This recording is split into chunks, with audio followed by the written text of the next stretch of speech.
Hello बच्चों, कैसे हो आप लोग। चलो आज हम लोग अपना स्टार्ट करने वाला है थर्ड लेक्चर। स्कूल एजुकेशन हम लोग पढ़ रहे हैं। स्कूल एजुकेशन के लिए हम लोगों ने 10th क्लास का साइंस सब्जेक्ट को चुना है। ठीक है, तो साइंस सब्जेक्ट हम लोग पढ़ने वाले हैं यहाँ पर, और हम लोगों ने ऑलरेडी 2 लेक्चर कंप्लीट कर चुके हैं। तो साइंस लेक्चर में हम लोगों ने पहला लेक्चर कंप्लीट किया था, जिसमें हम लोगों ने पढ़ा था केमिकल रिएक्शन एंड इक्वेशन के बारे में।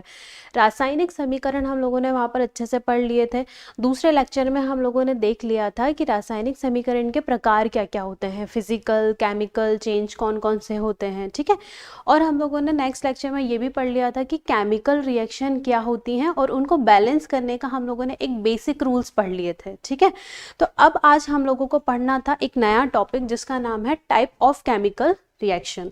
तो हम लोगों को यहाँ पर क्या देखने हैं, टाइप्स देखने हैं। ठीक है, जो भी रासायनिक अभिक्रियाएं होती हैं उनके प्रकार क्या क्या होते हैं। उससे मैंने बताया था आपको कि कुछ रिएक्शन जो होती हैं वो ऊष्मा को क्या करती है, अवशोषित करती हैं, और कुछ ऐसी अभिक्रियाएं होती हैं जो ऊष्मा को क्या करती है, रिलीज कर रही होती हैं, बाहर निकाल रही होती हैं। ऐसे ही बहुत सारी अभिक्रियाएं क्या है, हमारे चारों तरफ हो रही होती हैं। अब ये कैसी रिएक्शन है, तो ये किसी भी तरह की फिजिकल रिएक्शन नहीं है, ये कैसी रिएक्शन है, केमिकल रिएक्शन है। भौतिक परिवर्तन देखा था हम लोगों ने और एक रासायनिक परिवर्तन देखा था, लेकिन हम लोगों को दोनों डिस्कस नहीं करना है यहाँ पर, क्योंकि जो चैप्टर है उसका नाम ही क्या है, केमिकल रिएक्शन एंड इक्वेशन। तो हम लोग यहाँ पर सिर्फ केमिकल रिएक्शंस के बारे में बात करेंगे। ठीक है, तो कौन कौन सी केमिकल रिएक्शन होती हैं, तो हम लोग पहले बात करेंगे संयोजन अभिक्रिया की। ठीक है, इसको हम लोग बोलते हैं कॉम्बिनेशन रिएक्शन, संयोजन अभिक्रिया पढ़ेंगे। दूसरा पढ़ेंगे हम लोग वियोजन अभिक्रिया, जिसको हम लोग अपघटन अभिक्रिया भी बोलते हैं। ठीक है, इसको इंग्लिश में कहा जाता है डीकम्पोजिशन रिएक्शन। ये दो एक और दूसरी चीज़ है, क्या होती है, कैसे होती है, हम लोग धीरे धीरे अच्छे से डिस्कस करेंगे कैसे होता है, और इनके हम लोग एग्जाम्पल उदाहरण वगैरह भी समझेंगे कि कौन कौन सी कैसी रिएक्शन होती है। ठीक है, तीसरा हमको पढ़ना है यहाँ पर विस्थापन अभिक्रिया। विस्थापन अभिक्रिया को बोलते हैं हम लोग डिस्प्लेसमेंट रिएक्शन। ठीक है, ये क्या होती है, दूसरा नाम है आपका द्विविस्थापन अभिक्रिया, यानी कि डबल डिस्प्लेसमेंट रिएक्शन। ये आपको पढ़ना है यहाँ पर। और मोस्ट इंपॉर्टेंट यहाँ पर मैं स्टार बना देती हूँ। ठीक है, 2 3 4 5 कितने भी आप स्टार बना सकते हो यहाँ पर। तो यह है ये उपचयन और अपचयन। ठीक है, ये बहुत इंपॉर्टेंट आपका चैप्टर है, या बहुत हम लोग बात करें कि ये सारी अभिक्रियाएं जो है वो हम आज के लेक्चर में पढ़ेंगे, लेकिन ये जो ऑक्सीडेशन और रिडक्शन है ना, इसको हम लोग नेक्स्ट लेक्चर में पढ़ेंगे, क्योंकि ये अपने आप में एक थोड़ा सा बड़ा टॉपिक है। ठीक है, और ये वाला एक ऐसा टॉपिक है जो आपको 11th 12th आगे जा करके जब आप कॉम्पिटिटिव एग्जाम्स देंगे तो वहाँ पर भी ये काम आने वाला है। तो ये जो आप बेसिक पढ़ रहे हैं, बेसिक रिएक्शंस पढ़ रहे हैं, या बेसिक 10th क्लास की जो स्टडी कर रहे हैं, ये आपके बहुत काम आने वाली है आने वाले टाइम में, फ्यूचर में। ठीक है, तो आप इसको ना बहुत अच्छे ध्यान से समझ लीजिए अभी से कि क्या है, कैसे होती हैं। ठीक है, तो हम लोगों को क्या करना है, इतनी तरह की केमिकल रिएक्शंस को पढ़ना है, जिसमें अब हम लोग सबसे पहले चलते हैं किस पे, संयोजन अभिक्रिया। चलो सबसे पहले हम लोग किस पे चलते हैं, संयोजन अभिक्रिया पे चलते हैं।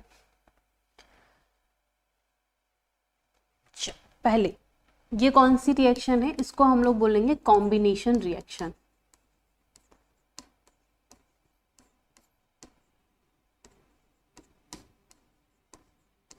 ये कौन सी है आपकी, संयोजन अभिक्रिया। क्या होती है संयोजन अभिक्रिया, तो देखो यहाँ पर आपको एक इमेज दिख रही होगी अच्छे से। क्या लिखा हुआ है यहाँ पर कि एक ऑब्जेक्ट है जिसका नाम है ए। ठीक है, ये ऑब्जेक्ट नहीं बोल सकते हैं हम लोग, एक पदार्थ बोल सकते हैं। ठीक है, रासायनिक पदार्थ की बात कर रहे हैं हम लोग, तत्व हो सकता है वो, या कुछ भी हो सकता है। तो हम लोगों ने क्या लिया है, 3 पदार्थ लिए हैं, ए बी और सी। 3 पदार्थ ले लिया हम लोगों ने। अब जब ये हैं, इनको क्या बोलेंगे हम लोग, अभिकारक बोलेंगे। कल हम लोगों ने पढ़ा था इसमें कि हम लोगों को क्या करना है, कुछ रूल्स, बेसिक रूल्स होते हैं जब हम केमिकल इक्वेशन को लिखते हैं। तो जो लेफ्ट साइड में होते हैं या जो रिएक्शन में भाग लेते हैं उनको हम क्या बोलते हैं, अभिकारक बोलते हैं। और जो हम लोगों को रिएक्शन के फलस्वरूप मिलता है या प्राप्त होता है उसको हम लोग क्या बोलते हैं, उत्पाद बोलते हैं। ठीक है, इसको क्या बोलेंगे, उत्पाद बोलेंगे। तो ये अभिकारक है, इनको हम लोग इंग्लिश में क्या बोलते हैं, रिएक्टेंट्स बोलते हैं, और इनको क्या बोलेंगे हम लोग, प्रोडक्ट बोलेंगे। ये क्या हो जाएंगे, आपके प्रोडक्ट हो जाएंगे। क्लियर इतनी चीज? तो ये दो चीजें आपको याद रखना है। अगर रिएक्टेंट मिल करके कोई एक प्रोडक्ट बना रहा है, ठीक है, यहाँ पर क्या है, क्या बोल रहे हैं हम लोग कि एक या एक से ज्यादा, ठीक है, या हम बोल सकते हैं दो या दो से ज्यादा, ठीक है, ये दो हैं रिएक्टेंट, तो दो या दो से ज्यादा अभिकारक मिल करके जब एक उत्पाद का निर्माण करते हैं तो ऐसी अभिक्रिया को हम क्या बोलते हैं, कॉम्बिनेशन रिएक्शन बोलते हैं या संयोजन अभिक्रिया को बोलते हैं हम लोग, ठीक है, इतना बात समझ में आ गई। चलो आगे चलते हैं हम लोग, कैसे और समझते हैं इसको। यहाँ तक का समझ में आया होगा, आई होप क्लियर अच्छी तरह से कि क्या हो रहा है यहाँ पर कॉम्बिनेशन रिएक्शन में, कि दो या दो से ज़्यादा अभिकारक मिल करके जब एक उत्पाद का निर्माण करते हैं तो यहाँ पर क्या होता है, एक तरह का संयोजन अभिक्रिया होता है। नाम से ही समझ में आ रहा होगा, संयोजन यानी जो चीज़ें हैं वो क्या हो रही हैं, संयोजित हो रही हैं, कॉम्बिनेशन यानी कंबाइन हो रही हैं, ठीक है। तो आगे चलते हैं हम लोग, इसमें पढ़ते हैं कॉम्बिनेशन रिएक्शन। देखो यहाँ पर क्या लिखा हुआ है, कैल्शियम ऑक्साइड जल के साथ, वो तो हमने क्या है एक समझाने के लिए मैंने आपको बता दिया। अब इसका अगर हम एग्जाम्पल लेना चाहें तो क्या है, कैल्शियम ऑक्साइड जब जल के साथ तीव्रता से गति करके कैल्शियम हाइड्रोक्साइड का निर्माण करके अधिक मात्रा में ऊष्मा उत्पन्न करता है। तो ये कैसा, एक एग्जाम्पल है इसका, ठीक है, किसका एग्जाम्पल है, कॉम्बिनेशन रिएक्शन का। कैसे, तो यहाँ पर देखो, ये क्या है, कैल्शियम ऑक्साइड, और ये क्या है यहाँ पर आपका जल, इसके साथ ये अभिक्रिया कर रहा है, ठीक है, यहाँ पर इसने क्या किया है, अभिक्रिया किया है, और ये क्या बनाया है, कैल्शियम हाइड्रोक्साइड बनाया है, और इसके साथ साथ इसने क्या है, ऊष्मा को भी थोड़ा सा क्या किया है, बाहर निकाला है, या ऊष्मा को भी उत्पन्न किया है इसने, ठीक है। Calcium oxide reacts vigorously with water to form calcium hydroxide and produces a large amount of heat, ठीक है, तो बहुत सारा हीट भी यहाँ पर ये क्या कर रहा है, प्रोड्यूस कर रहा है। तो यहाँ पर समझो कि ये जो कैल्शियम हाइड्रोक्साइड है और वाटर है, ये दोनों ही क्या कहलाएंगे, यहाँ पर ये रिएक्टेंट्स कहलाएंगे, ठीक है। ये क्या हो गया है, दो यहाँ पर क्या है आपके रिएक्टेंट्स है, इन्होंने मिल करके एक प्रोडक्ट का निर्माण किया है यहाँ पर, ठीक है, एक उत्पाद का क्या किया है यहाँ पर, निर्माण किया है। तो देखो कैल्शियम ऑक्साइड और जल, ये दोनों अभिक्रिया करके एक चीज बना रहे हैं जिसका क्या नाम है, कैल्शियम हाइड्रोक्साइड। तो ये एक तरह की कैसी हो जाएगी, संयोजन अभिक्रिया हो जाएगी। यहाँ तक समझ में आया, ये क्या हो जाएगा, एक तरह का संयोजन अभिक्रिया हो जाएगा। अब संयोजन अभिक्रिया आप समझ तो चुके हैं हम लोग, लेकिन ये क्या है, इसका एक तरह का एग्जाम्पल है, एक तरह का उदाहरण है, ठीक है। और अच्छी तरह से इसको यहाँ पर समझते हैं हम लोग, क्या लिखा हुआ है कि ऐसी अभिक्रिया जिसमें दो या दो से अधिक अभिकारक मिलकर एक उत्पाद का निर्माण करते हैं, क्या कहलाता है, संयोजन अभिक्रिया कहलाता है। ये वही डेफिनेशन लिखी हुई है, ठीक है। तो यहाँ पर भी आप देख सकते हैं कि ए और बी ये दोनों रिएक्टेंट है, और ये दोनों ने मिलकर के क्या किया है, एक प्रोडक्ट का निर्माण किया है, इसलिए इसको हम लोग क्या बोलते हैं, कॉम्बिनेशन रिएक्शन बोलते हैं, या इसको ही हम लोग सिंथेसिस रिएक्शन के नाम से भी जानते हैं, ठीक है। क्लियर है इतना यहाँ तक? तो कॉम्बिनेशन रिएक्शन में आई होप कोई डाउट नहीं होगा आप लोगों को, कॉम्बिनेशन रिएक्शन क्या होती है, ठीक है। चलो आगे चलते हैं। अब कुछ और इंपॉर्टेंट पॉइंट्स यहाँ पर क्या लिखा है, कैल्शियम ऑक्साइड को बिना बुझा हुआ चूना क्विक लाइम भी कहा जाता है। ये याद रखना है आपको। ये कभी कभी जो आपके ऑब्जेक्टिव्स होते हैं, एमसीक्यूज होते हैं, उसमें आपसे डायरेक्टली पूछ लिया जाएगा कि क्विक लाइम का फॉर्मूला क्या होता है, ठीक है। तो क्विक लाइम का फॉर्मूला क्या हो जाएगा, CaO हो जाएगा। या हम लोग बोल सकते हैं कि जो आपका कैल्शियम ऑक्साइड होता है ना, कैल्शियम ऑक्साइड को ही हम लोग क्या बोलते हैं, क्विक लाइम बोलते हैं, ठीक है। या आपसे पूछ सकते हैं कि क्विक लाइम का दूसरा नाम क्या है, ठीक है। या आपसे पूछ सकते हैं कि कैल्शियम ऑक्साइड का दूसरा नाम क्या है। तो आप यहाँ पर आपको दोनों ही याद रखना पड़ेंगे, कैल्शियम ऑक्साइड और क्विक लाइम दोनों ही क्या होते हैं, एक ही चीज होती है। अब इसी को हम लोग हिंदी में क्या बोलते हैं, बिना बुझा हुआ चूना बोलते हैं। क्या बोलेंगे, बिना बुझा हुआ चूना बोलते हैं, ठीक है। तो यहाँ पर देखो एक और चीज यहाँ पर देख लो अच्छी तरह से पहले, इसी के साथ साथ यहाँ पर क्या लिखा हुआ है, ये देखो बिना बुझा हुआ चूना, समझ में आया।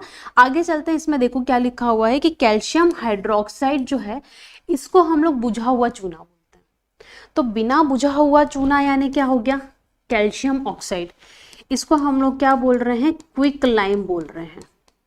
इसको क्या बोलते हैं हम लोग, क्विक लाइम बोलते हैं। एक और चीज है यहाँ पर जिसका नाम है क्या है, कैल्शियम हाइड्रोक्साइड, जिसका फॉर्मूला है CaOH2, ठीक है, CaOH होल ट्वाइस, यानी OH दोनों के मॉलिक्यूल दो दो हैं यहाँ पर, और इसको हम लोग क्या बोलते हैं, स्लेक्ड लाइम बोलते हैं। ठीक है, तो इसको हम लोग क्या बोलेंगे, बिना बुझा हुआ चूना, और इसको हम लोग क्या बोलेंगे, बुझा हुआ चूना। ठीक है, इसको क्या बोलेंगे हम लोग, बिना बुझा हुआ चूना, और इसको क्या बोलेंगे हम लोग, बुझा हुआ चूना। तो ये दोनों में समझ में आ गया क्या बात बोल रहे हैं हम लोग। तो हम लोगों को कैल्शियम ऑक्साइड जब जल से अभिक्रिया करता है तो हमको क्या मिलता है, कैल्शियम हाइड्रोक्साइड मिलता है।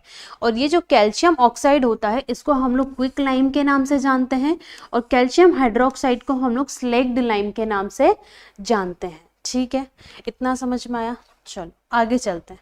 ये देखो यहाँ पर इसी इमेज में यही चीज़ें बताई गई हैं।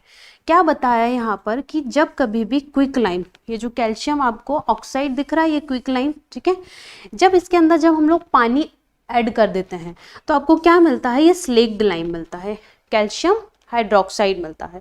तो कभी कभी आपके घरों में अगर बहुत पुराने टाइम पे, या हम लोग बोल सकते हैं कि अभी तो चलो डिस्टेम्पर आने लगे हैं, पहले पहले के घरों में जब चूना पोतते थे हम लोग, ये पेंट करते हैं हम लोग दीवारों पर, तो ये जो चूना होता है ना, इसको हम लोग लेकर के आते थे मार्केट से, वाइट कलर का।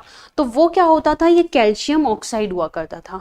ठीक है, तो इसके अंदर हम लोग क्या करते थे, पानी मिलाते थे, और जैसे ही पानी मिलाते थे तो ये क्या बन जाता था, कैल्शियम हाइड्रोक्साइड बन जाता था। कैल्शियम हाइड्रोक्साइड बनने के साथ साथ हम लोगों ने देखा कि ये बहुत ज़्यादा क्या करता है, ऊष्मा भी उत्पन्न करता है, और फिर वो क्या होता था, धीरे धीरे उबलना शुरू हो जाता था, बहुत ज़्यादा उबलना। तो क्यों उबलना शुरू हो रहा है, क्योंकि वो ऊष्मा को क्या कर रहा है, बाहर निकाल रहा है, ऊष्मा उत्पन्न कर रहा है, हीट को क्या कर रहा है, वो प्रोड्यूस कर रहा है।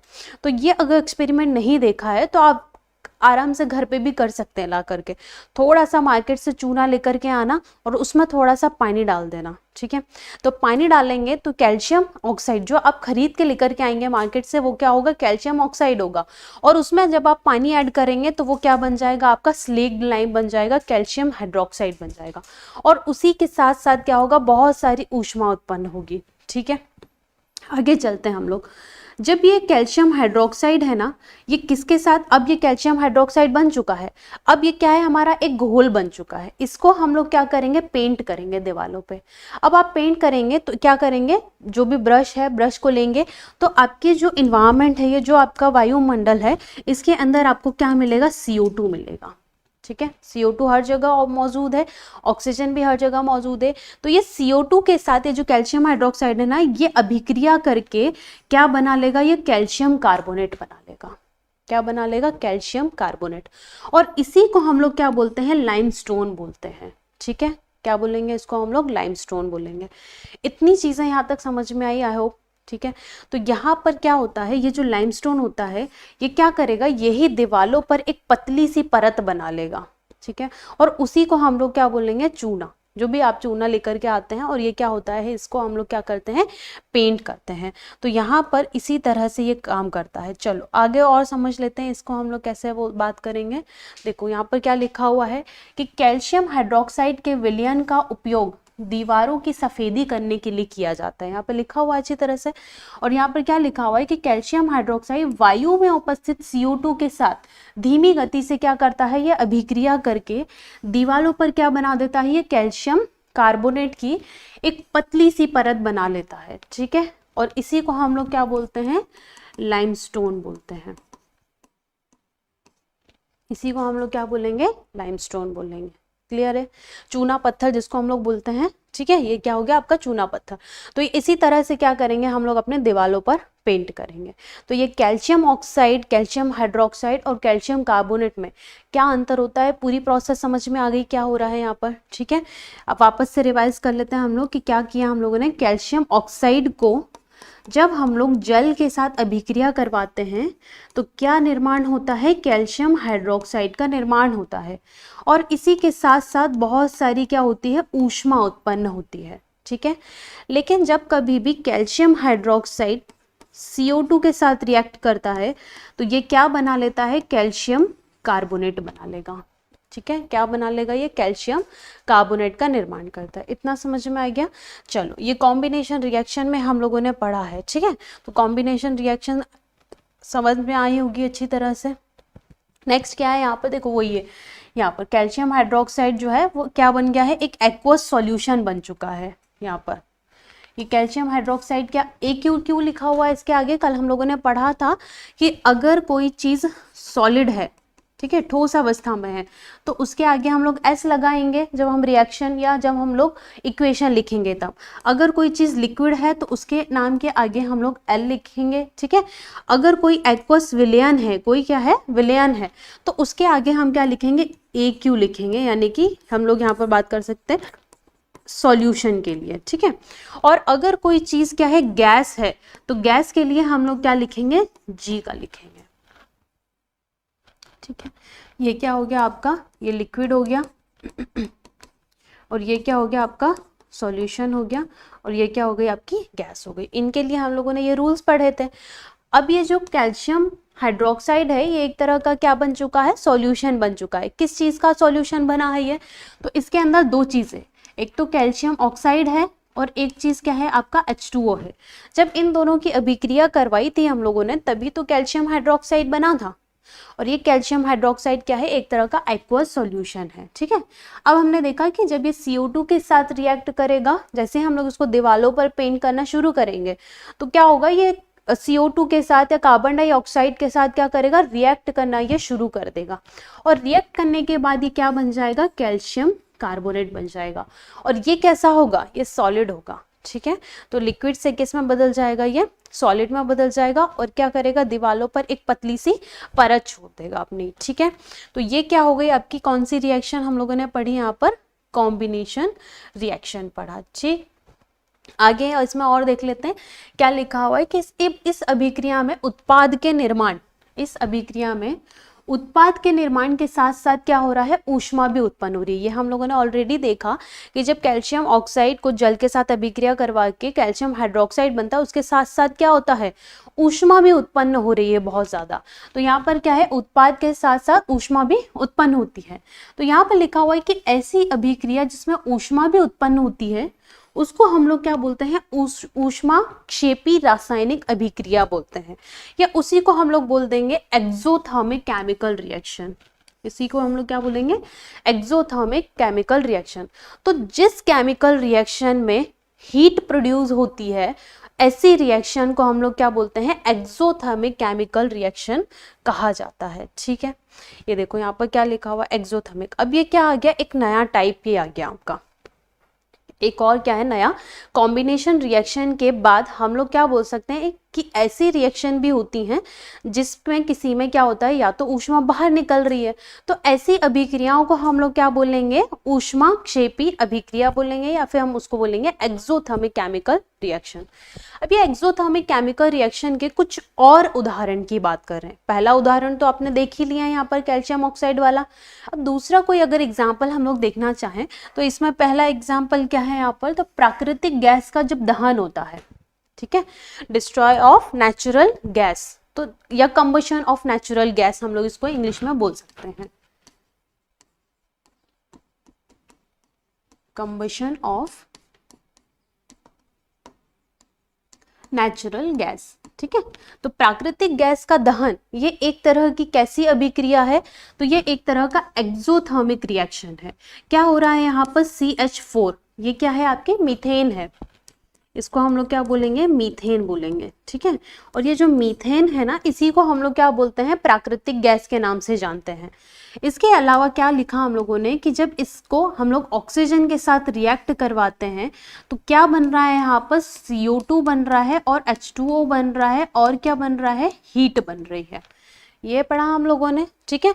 तो ऐसा, अब देखो ये एक तरह का कॉम्बिनेशन रिएक्शन नहीं है, यहाँ पर हम लोग अब कॉम्बिनेशन रिएक्शन की बात नहीं कर रहे। कॉम्बिनेशन रिएक्शन अगर होता तो ये दोनों मिलकर के एक उत्पाद बना रहे होते, ठीक है। लेकिन यहाँ पर तो एक उत्पाद नहीं बन रहा है, यहाँ पर दो से क्या है, आपको दो उत्पाद मिल रहे हैं। तो यहाँ पर हम लोग कॉम्बिनेशन रिएक्शन नहीं पढ़ रहे, हम यहाँ क्या पढ़ रहे हैं, एक्सोथर्मिक रिएक्शन के बारे में पढ़ रहे हैं। और ये एक्सोथर्मिक रिएक्शन क्या होती है कि किसी भी दो रिएक्टेंट के बाद अगर कोई प्रोडक्ट का निर्माण होता है या किसी उत्पाद का निर्माण होता है, उसके साथ साथ क्या होती है, एक उच्च ऊष्मा भी क्या होती है, उत्पन्न होती है। अब जिस किसी भी रिएक्शन में ऊष्मा उत्पन्न हो रही है या हीट प्रोड्यूस हो रही है, ऐसी रिएक्शन को हम क्या बोलेंगे, एक्सोथर्मिक रिएक्शन बोलेंगे। तो पहला एग्जाम्पल तो समझ में आ गया होगा क्या हो रहा है कि प्राकृतिक गैस का दहन। दूसरा एग्जाम्पल अगर हम इसमें पढ़ना चाहें तो क्या है यहाँ पर, जीवों में श्वसन।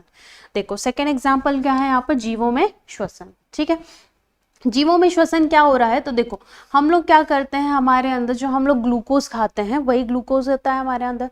तो वो जो ग्लूकोज होता है वही सेल में जाता है, आपकी कोशिकाओं के अंदर चला जाता है। तो उसका फॉर्मूला क्या होता है, C6H12O6। ये ग्लूकोज हुआ। ग्लूकोज ने हमारे बॉडी में क्या किया, ऑक्सीजन के साथ रिएक्ट किया।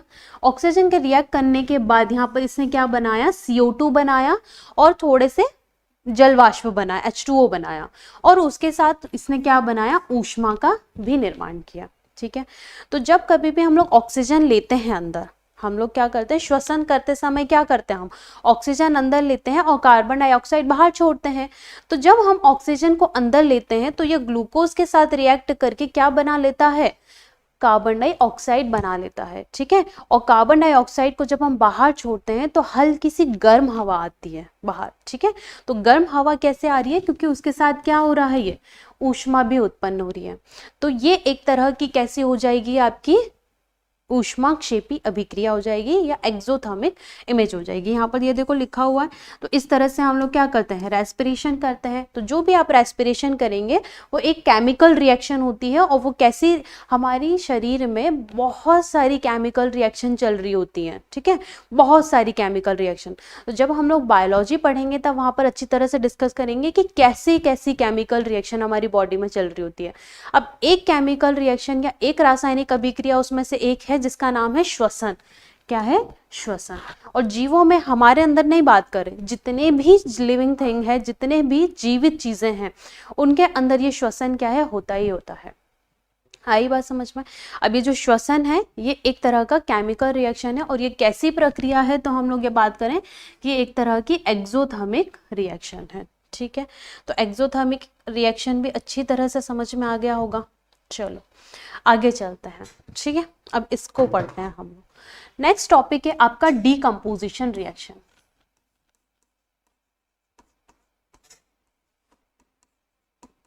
डीकंपोजिशन रिएक्शन, या इसी को बोलते हैं हम लोग अपघटन अभिक्रिया। ठीक है, डीकंपोजिशन रिएक्शन या अपघटन अभिक्रिया, इसी को बोलेंगे हम लोग यहाँ पर।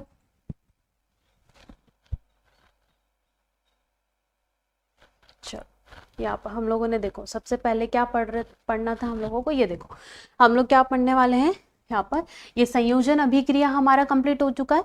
संयोजन अभिक्रिया के अंदर ही हम लोगों ने क्या देख लिया, एक्सोथर्मिक रिएक्शन को देख लिया।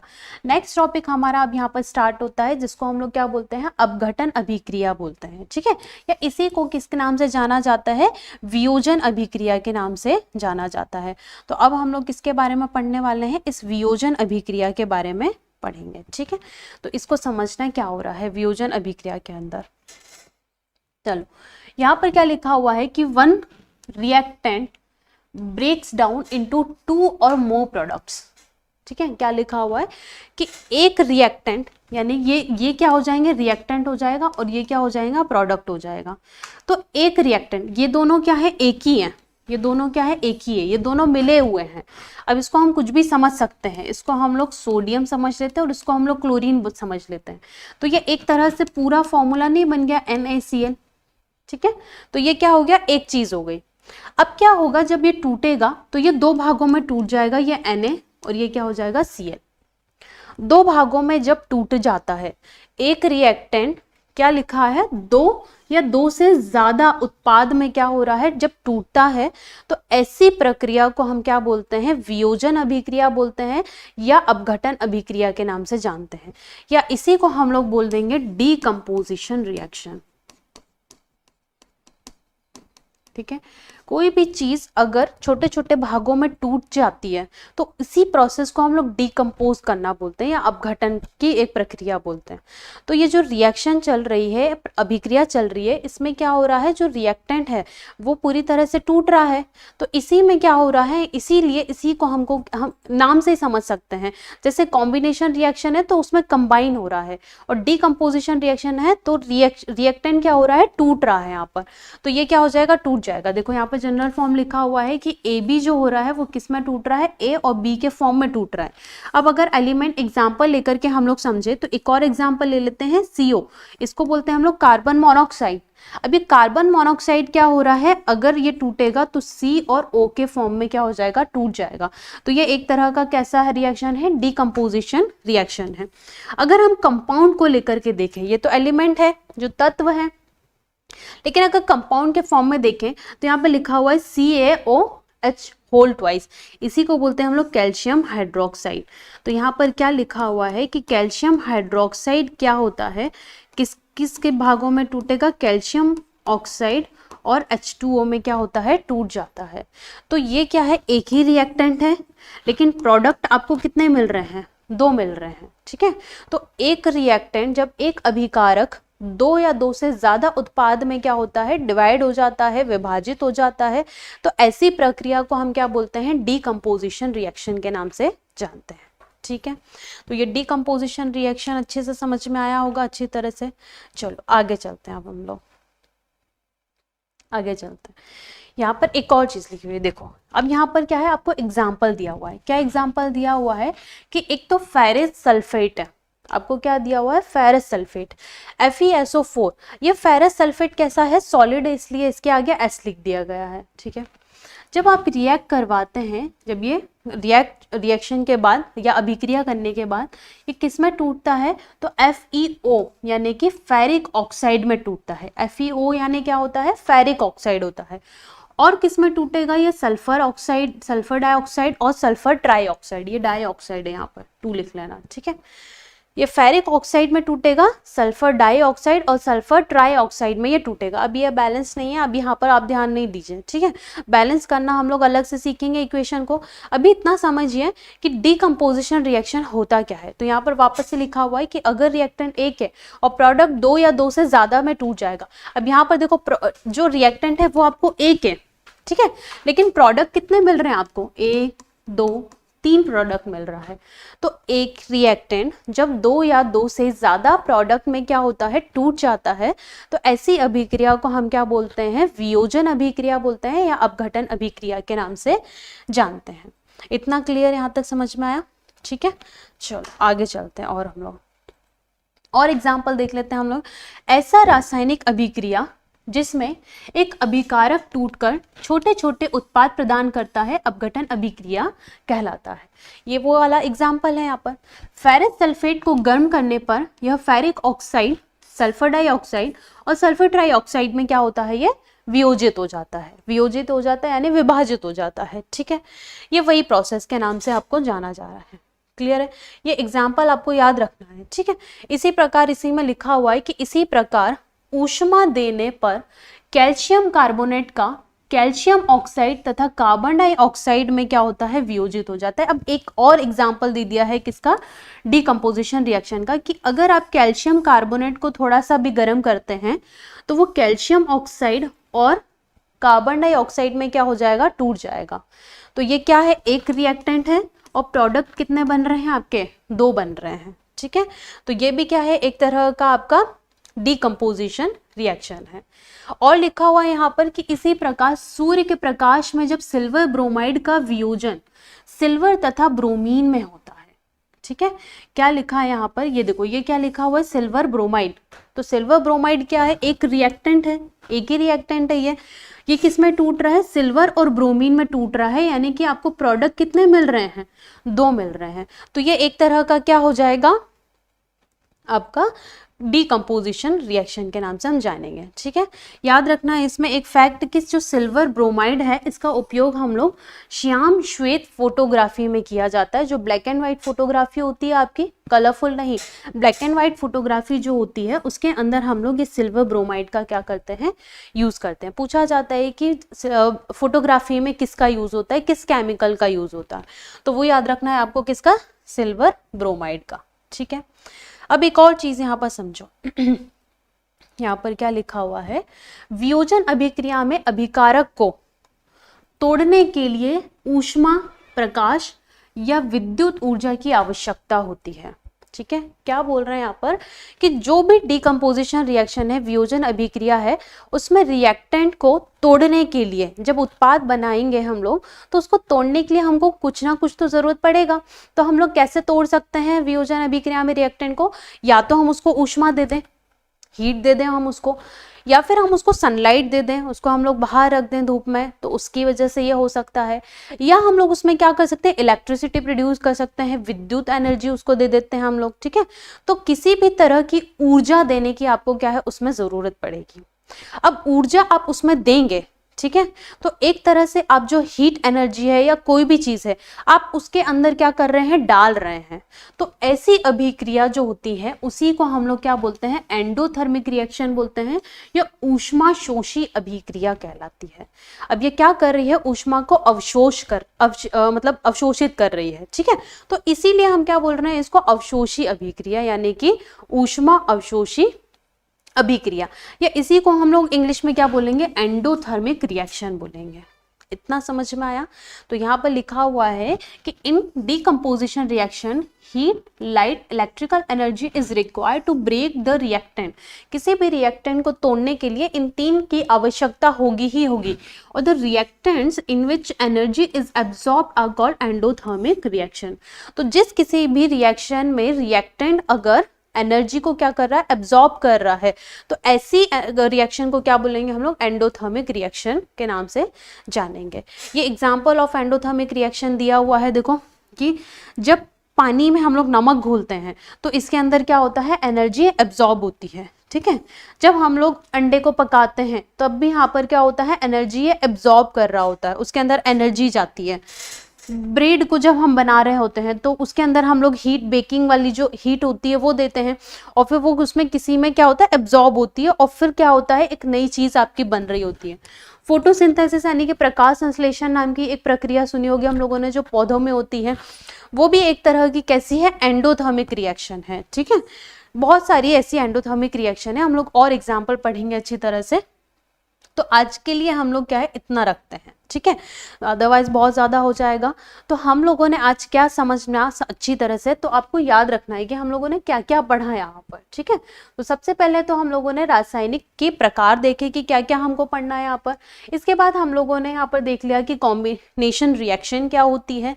ये कॉम्बिनेशन रिएक्शन देखा हम लोगों ने कि जब दो या दो से ज़्यादा अभिकारक मिलकर के एक उत्पाद का निर्माण करेंगे तो उसको क्या बोलेंगे हम लोग, कॉम्बिनेशन रिएक्शन। इसमें हम लोगों ने ये एग्जाम्पल देख लिए थे। ठीक है, हम लोगों ने देख लिया था कि रिएक्टेंट और प्रोडक्ट कैसे काम करते हैं। यहाँ पर ये वाली इमेज जो है वो हम लोगों ने समझ ली थी कि हम लोग बाजार से कैल्शियम ऑक्साइड खरीद करके लेकर के आते हैं और पानी को ऐड करते हैं तो क्या बनता है, कैल्शियम हाइड्रोक्साइड बनता है, और इसमें बहुत सारी ऊष्मा रिलीज होती है।